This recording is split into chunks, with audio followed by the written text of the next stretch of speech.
Anda kembali menyaksikan Prime Plus, tapi untuk segmen ini bukan with Bram Herlambang, tapi bersama saya dulu Syazawi Sastro. Karena saat ini kita akan membaca bagaimana keriuhan netizen. Karena kalau tadi di segmen sebelumnya sudah mulai dibahas tuh netizen sebenarnya bicara apa aja sih selama setahun pemerintahan Prabowo Gibran. Nah, saya sudah bersama dengan analis senior Drone Emprit, Yan Kurniawan. Pak Yan. Halo Mbak Caca. Apa kabar Pak Yan? Alhamdulillah baik. Alhamdulillah baik. Ya. Pak Yan, kita mau melihat bagaimana sih sebenarnya netizen melihat Prabowo Gibran di sepanjang satu tahun pertama. Tapi saya nggak mau ke Prabowo aja ya Pak Yan. Gibran juga, kalau tadi soalnya kayak kurang nih. Betul, obrolan tentang Gibran. Kalau netizen banyak nggak ngobrolin Gibran? Kalau kita lihat data Mbak, ini bisa kita tunjukkan. Oh, memang Prabowo paling banyak ya Pak Yan diomongin ya, baik.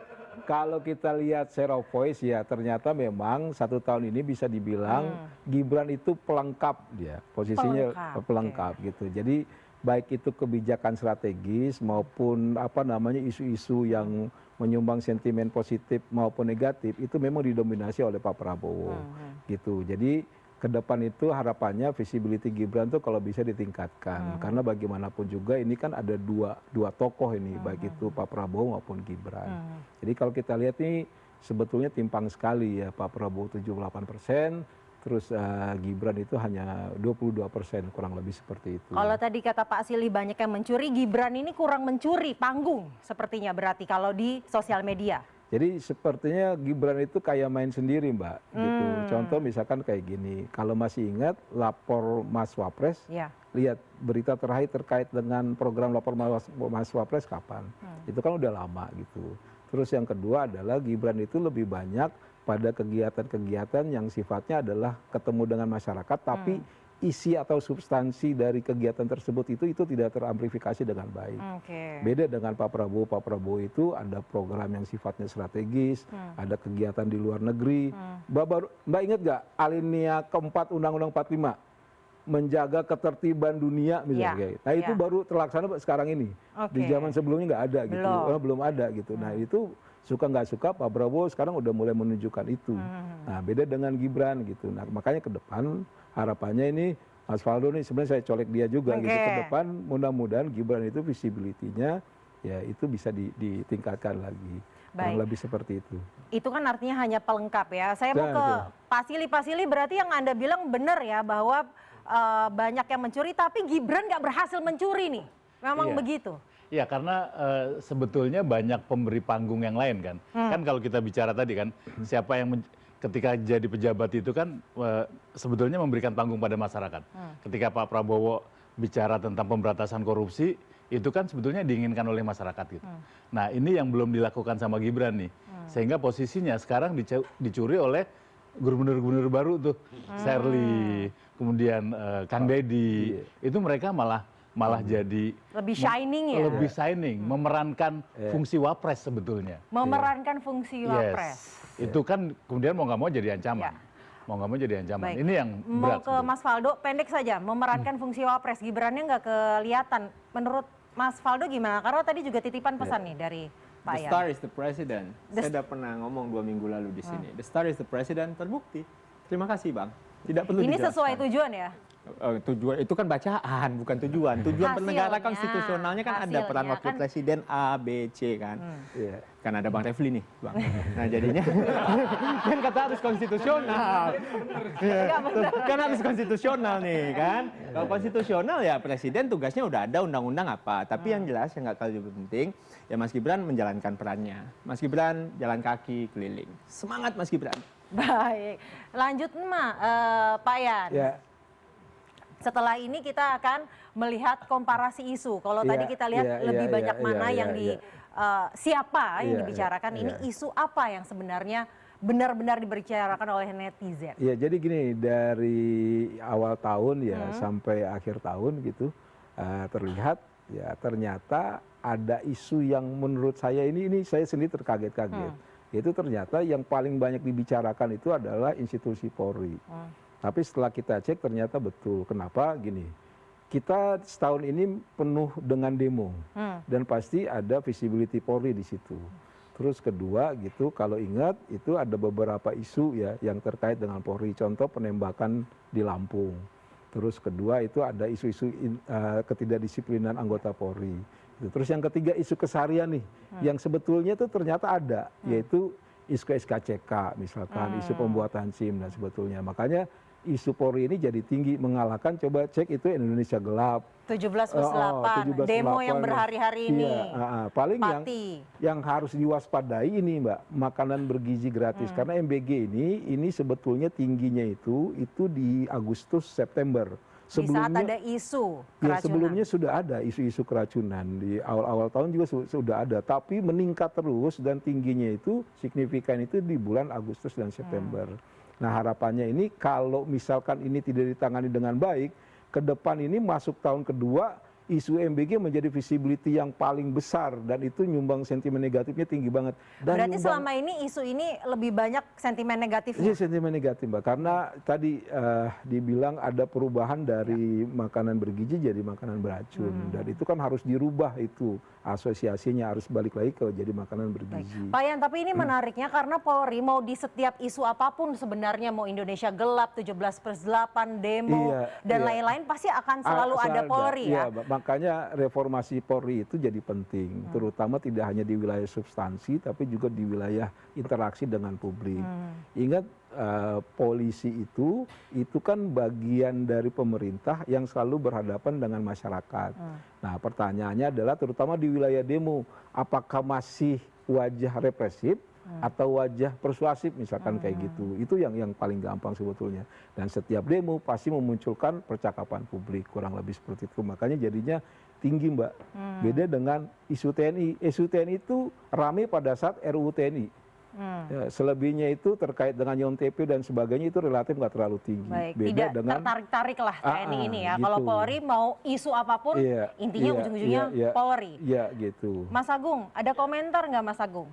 Jadi mengafirmasi statement saya di awal, ini kan kuantitas sudah bagus, tapi ternyata ada kualitas. Terlihat ada koperasi Desa Merah Putih, makan bergizi gratis, ya sekolah rakyat dan seterusnya. Nah, soal kepolisian kan memang sudah di-endorse.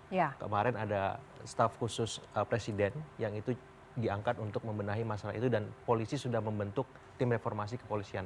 Nah, harapan saya supaya tidak terjadi fenomena groupthink, ada tim reformasi kepolisian dari teman-teman masyarakat sipil juga. Yang kemarin rumornya ada nama Pak Mahfud di sana. Nah, saya berharap supaya fenomena groupthink tidak terjadi, kepolisian mengevaluasinya hanya untuk dirinya sendiri. Tim reformasi dari masyarakat sipil ini hadir juga untuk melengkapi rekomendasi itu supaya hal-hal semacam ini tidak terulang lagi karena ternyata polisi serba hadir dalam kehidupan kita sehari-hari. Otomatis nalar publik, nalar masyarakat harus diinjeksi dalam tim reformasi kepolisian itu seperti itu. Dan ini harus segera ya dilakukan. Mesti, ya. supaya tidak menjadi bola liar, bom waktu masalah yang akan meledak sewaktu-waktu seperti Agustus September kemarin seperti itu. Baik, kemudian sebenarnya yang penting juga bukan hanya kuantitas ya Pak ya. Bagaimana kemudian emosi-emosi di tweet ataupun konten-konten itu. Kita akan lihat emotion analysis Prabowo terlebih dahulu. Nah, Joy paling banyak nih Pak. Lebih banyak yang happy, yang senang berarti ya. Ini lucu ya. Wah, lucunya tuh gimana tuh Pak? Lucunya itu adalah ketika orang memprediksi Prabowo itu, dulu kan Prabowo itu diserang karena apa? Ya kan, karena kejam. Karena HAM, terus karena apa? Nah ketika beliau memerintah itu pola itu nggak muncul. Dan itu sebetulnya kalau kita cek lagi itu hal yang wajar, mengingat Pak Prabowo memang setengah kombatan tapi setengah lagi udah sipil. Udah lama beliau memimpin partai misalkan seperti itu. Nah di Joy-nya ini ada 3 hal Mbak yang menarik. Pertama itu out of the box-nya Prabowo. Ya, jadi dia bisa tuh Mbak bikin keputusan amnesti dan abolisi pada isu korupsi. Itu lucu berarti ya Pak ya? Ya lucu itu maksudnya gini, di luar nalarnya publik gitu. Dan itu feedbacknya bagus. Bagusnya apa? Di kubunya Pak Hasto direspon positif sampai mengucapkan terima kasih. Di kubunya Tom Lembong ya ada Pak Anies, ada Bang Refli. Bang Refli juga kemungkinan saat itu mengucapkan terima kasih juga. Nah nanti kita tanya nanti kita tanya ya. Dan itu sama-sama mengucapkan terima kasih. Nah yang paling menarik dan lucu lagi adalah menyatukan sama-sama mengucapkan terima kasih kepada Pak Prabowo dan menyerang Pak Jokowi. Lucunya, pertanyaan saya sebenarnya, lucunya tuh lucu positif atau lucu negatif? Lucu positif buat Pak Prabowo, negatif buat Pak Jokowi. Oke, Ya, kita gitu. tanya. Dan, coba Bang Refli gimana kalau Bang Refli lucunya lucu positif atau lucunya negatif? Jadi Prabowo ini menurut saya Presiden Prabowo menikmati apa yang kemudian civil society yang kritis lakukan hari ini. Jadi civil society itu kalau saya analisis ya, mereka belum mau direct ke Prabowo karena masih menganggap perlu memisahkan Prabowo dengan Jokowi. Karena Jokowi dianggap terlalu cawe-cawe.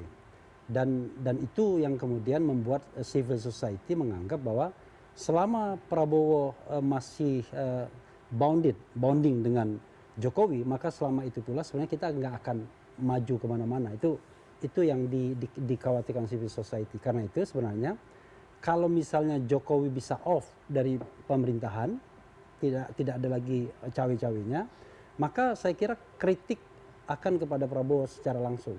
Karena begini, kita kan mengenal dua tipe pemimpin, administratif sama solidarity maker. Ya. Prabowo ini kuat, dia pemimpin yang kemampuan pidatonya kuat, latar belakang militernya ada, kemudian hartanya juga oke, ya kan, dibandingkan presiden-presiden sebelumnya, sehingga tentu dia memiliki kepercayaan diri yang luar biasa. Nah, tetapi itu juga menurut saya kelemahannya. Saya membayangkan tuh Joy dan lain sebagainya. Iya, rakyat ketawa-ketawa. Tapi you can imagine ada orang yang berani giving a different opinion in front of the president. Nggak yakin saya. Jokowi to some extent karena dia sipil, ya kan? Dia masih bisa ada orang ngomong di depan dia, bla bla bla bla bla bla bla. Walaupun jangan sampai ada joker ya, ketawa-ketawa di depan sebenarnya enggak di belakang ya. Walaupun tidak ada juga apa keputusan yang diambil. Tapi saya yakin ya kan, orang akan ketawa kalau Prabowo ketawa. Baik. Tapi bukan karena takut kan? Saya kira takut juga. Segan dan takut itu menjadi satu. Baik. Nah karena dia tipe pemimpin yang kuat. Baik. Nah saya khawatir dalam masa pemerintahan Prabowo ini semua orang memuji, ya tidak ada orang berani yang mengkritik, tapi fakta di lapangan berkata sebaliknya. Apalagi selalu dia ada stigmatisasi. Mereka yang tidak setuju ini kan MBG, Prabowo, kita akan ke Gibran. Karena tadi sebagainya. saya janji di segmen ini kita harus 50-50. Gibran juga. Kita lihat nih kalau emosinya Gibran gimana. Apakah sama dengan Prabowo, Pak Yan? Nah, kita lihat di sini. Wah, nah ini anger lebih banyak jauh. Nah, kurang lebih sebetulnya ini lebih ke arah sentimen negatif ya. Jadi yang tadi sebetulnya ini masih selaras dengan Bang Refli tadi. Jadi Gibran itu terkunci ya pada isu ijazah Pak Jokowi. Ingat isu ijazah Pak Jokowi baru tahun ini masuk ke media mainstream, Mbak. Laku kurang lebih seperti itu sampai di TV dan sebagainya. Terus yang kedua adalah isu ijazah Gibrannya sendiri. Terus yang ketiga adalah isu-isu lain. Contoh misalkan isu terkait dengan pertikaian antara Gubernur Sumut dengan Gubernur Aceh terkait dengan perebutan pulau. Gibran lagi yang kena, kurang lebih seperti itu. Nah akhirnya ditambah dengan tanda kutip dosa turunan, akhirnya Gibran itu di percakapan itu selalu negatif. Itu salah satu penyumbang setia adalah Bang Refli itu diomongin sendiri. Ya. Cuma sedikit yang ngomongin, kemudian yang sedikit itu lebih banyak negatifnya. Yang coba lihat joy-nya juga sama trust-nya juga tinggi gitu. Jadi gini, pendukung Gibran itu sebetulnya juga nggak diam. Gitu. Cuma mereka itu lebih banyak pecah di kanal-kanal yang lain. Contoh gini, di Twitter bisa dibilang Gibran kalah. Tapi coba cek di TikTok, coba cek di Instagram. Itu beda sosial media, beda. Iya, begitu Mbak. Jadi ini lebih kalau di isu yang sifatnya politik, Gibran memang tanda kutip babak belur, tapi di isu-isu yang sifatnya humanis, sisi lain dari Gibran dia masih positif, kurang lebih seperti itu. Kita tanya pegiat sosial media, Mas Gian, ini gimana nih? Giliran yang Gibran ditanya ya. Giliran yang angernya banyak ditanya. Tadi Pak Prabowo joy-nya banyak nggak ditanya. Beban. Padahal gue udah siap-siap. Harusnya kan rada Bang Maldo. Silakan Mas Gian. Tidak terduga. Apa ketawanya ini adalah jawaban? Punchline-nya barusan ternyata. Tapi kalau tadi kita bicara Pak Prabowo tadi yang menarik, joy trust-nya gede ya itu karena dekat Pak Prabowo menurutku. Sisanya fair, surprise, sadness, anger, anticipation ya itu karena ulah-ulah para menterinya yang blunder-blunder aja menurutku. Iya kan? Kalau ini? Ya Ya kalau tadi kita lihat dari analitik yang utama cuma 23%, ya emang Mas Gibran ya pelengkapnya Pak Prabowo. Tapi apakah tidak lepas dengan bayang-bayangan berita Pak Jokowi ya? Beban. Apa Bang? Beban. Ya beban kata Bang ini. Iya kan? Tanya Gerindra. Nanti akan saya konfirmasi langsung Mas Dian dulu, Mas Dian. Ya menurutku ya benar tadi ya, di Twitter beda, di TikTok beda, Instagram beda ya, tapi kita bisa melihat bahwa ya nggak bisa terlepas dari apa ya, dari masalahnya Pak Jokowi sekarang. Anger itu menurutku dari sana sih. Yang nggak bisa lepas dari bayang-bayang dari nama Pak Jokowi. Sisanya kan toh ada joy dan trust-nya. Ya walaupun angkanya segitu. Kalau kata Pak Yan, joy dan trust-nya tetap tinggi sebenarnya.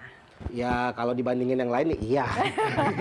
Kalau gitu saya langsung konfirmasi aja ke Mas Rio. Mas Rio, beban Gibrannya buat Bapak Prabowo Subianto. Jadi ini merupakan sebuah miskonsepsi dan saya rasa framing yang tidak benar dan tidak boleh justru kita sebarluaskan. Pak Prabowo merupakan Presiden Republik Indonesia. Pak Gibran, beliau merupakan Wakil Presiden Republik Indonesia. Pak Prabowo dan Pak Gibran dipilih secara demokratis, secara langsung oleh seluruh rakyat Indonesia. Dan memang tugas daripada seorang wakil presiden adalah menjadi wakil daripada presiden, membantu tugas-tugas daripada presiden. Tapi Mbak Caca, saya ingin kembali ke tangkapan yang dari tadi sudah disuguhkan ke kita. Saya rasa apa yang sudah kita saksikan bersama-sama ini merupakan bagian tangkapan daripada curahan hati, daripada perasaan daripada masyarakat Indonesia, di mana mungkin ada sebagian isu yang menyita perhatiannya, ada sebagian isu yang justru bahkan menjadi concern daripada mereka. Nah, maka daripada itu, kalau kita berbicara balik lagi bagaimana caranya kita mengadres concern-concern daripada masyarakat, maka concern daripada masyarakat itu harus benar-benar ditanggapi dengan serius.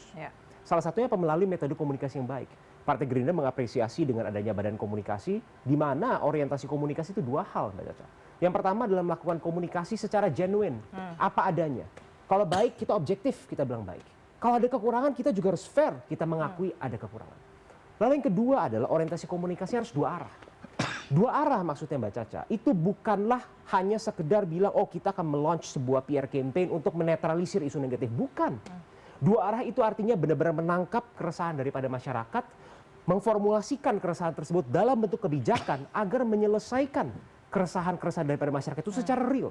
Agar tujuan kita dalam bernegara ini tercapai, yaitu apa? Menjadikan Indonesia sebagai sebuah negara yang maju, sebagai sebuah negara yang sejahtera, sebagai sebuah negara yang bebas dari kemiskinan, sebagai sebuah negara yang bebas daripada kesengsaraan. Itu artinya Gibran bukan beban.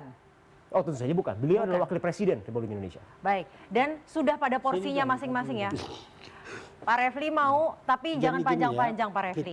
Sedikit saja. Kalau mengkritik itu jangan seperti bahasa GBHN. Mengeluarkan statement, kita harus berpikir dengan sekritis-kritisnya. Jadi Gibran ini kenapa saya katakan beban pemerintahan? Karena sampai kapanpun masalah Gibran soal ijazahnya yang tidak jelas, kemudian kemampuannya, performance politik dan lain sebagainya, itu terus akan menjadi perdebatan, kritik yang kuat di masyarakat, sehingga ya sedikit banyak akan mengganggu jalannya pemerintahan. Tetapi begini. Sekali lagi Prabowo memetik keuntungan dari adanya fenomena Jokowi dan Gibran. Jadi ketika kemudian kritik itu tidak ditujukan langsung kepada pemerintahan Prabowo, maka Prabowo sebenarnya lebih enak. Kritik itu kan kepada Jokowi yang tidak lagi berkuasa, kepada Gibran yang cuma wakil presiden. Padahal dalam sistem pemerintahan presidensil, wakil presiden itu memang ban serep. Jadi kinerja wakil presiden itu tidak bisa diukur karena dia sebenarnya sama dengan kinerja presidennya. Cuma yang jadi masalah adalah kan orang selalu berpikir bahwa kita mendapatkan wakil presiden yang tidak layak. Something happen to the president, maka dia yang akan berkuasa menjadi wakil presiden. Karena itulah kemudian menurut saya ya, saya setuju. Suatu saat harus ada impeachment terhadap Gibran Raka Buming Raka. This is my statement. Baik, biar adil di segmen ini saya mau kasih waktu buat Bang Faldo jawab deh Bang, sedikit Bang, silakan Bang. Ini ya sebenarnya sih ya terserah Pak Refli lah ya mau berpikir seperti apa. Tapi kan ya saya tahu Pak Refli orang hukum tata negara mengerti betul proses pemilihan yang demokratis, tugas dan fungsi presiden dan wakil presiden secara konstitusional. Tapi kalau seandainya malah dituduhkan bahwa ini soal bagaimana Pak Jokowi dan Mas Gibran, ya nggak apa-apa juga. Pak Refli bebas berbicara dan itu dilindungi oleh konstitusi. Ya, tidak ada masalah. Pak Refli sampai hari ini masih nggak apa-apa, baik-baik aja. Ya kan, konstitusi kita kan membebaskan orang berekspresi. Ya kan, Pak Refli pasti tahu pasalnya pasal berapa. Tapi sekali lagi, fungsinya di sini kan ini menggambarkan bahwa apa yang digambarkan di media sosial, mungkin khususnya Twitter ya, saya kira data ini nggak perlu kita bantah, atau bahkan semua kanal tidak perlu kita bantah. Tentunya mudah-mudahan ini juga masukan buat Mas Gibran. Ya inilah yang realita hari ini. Pak Yan nggak mungkin bohong, data nggak mungkin bohong, metodologinya pasti macam-macam. Kita menghargai Drone and Print dengan data-datanya, tapi sekali lagi pasti ini akan menjadi masukan. Sama seperti tadi kritik-kritik atas program pemerintahan, nggak dibungkam, tapi menjadi masukan. Itu yang paling penting. Menjadi masukan. Lalu strateginya seperti apa? Saya akan lempar nanti ke Bram saja ya ngobrol strateginya seperti apa. Mbak. Gimana Pak? Lupa apa namanya, dan itu penting. Joy-nya di Prabowo itu dua. Pertama itu demokratis. Dan itu menarik karena dari militer ke demokratis itu menurut saya itu dua hal yang berbeda. Dan itu Pak Prabowo itu menunjukkan bahwa diri dia demokratis di 1 tahun pertama ya. Ukurannya apa? Lawan politik bisa jadi masuk, kawan, bergabung. bisa gabung, bisa kerja bareng. Itu pertama. Terus yang kedua itu Prabowo tempat mengadu. Contoh yang paling gampang kemarin tuh waktu pelatih PK out itu, Kluivert itu out itu banyak aduan ke publik untuk gantiin STY itu. Ngadunya ke Pak Prabowo. Jadi Pak Prabowo sebagai tempat mengadu dan itu banyak. Kurang lebih seperti Berarti itu. ini kritik, saran dan lain-lain harus ada realisasinya nanti untuk menjawab kritik ini seperti apa. Mungkin akan dibahas di segmen selanjutnya. Tetaplah bersama kami di CNN Indonesia Prime Plus.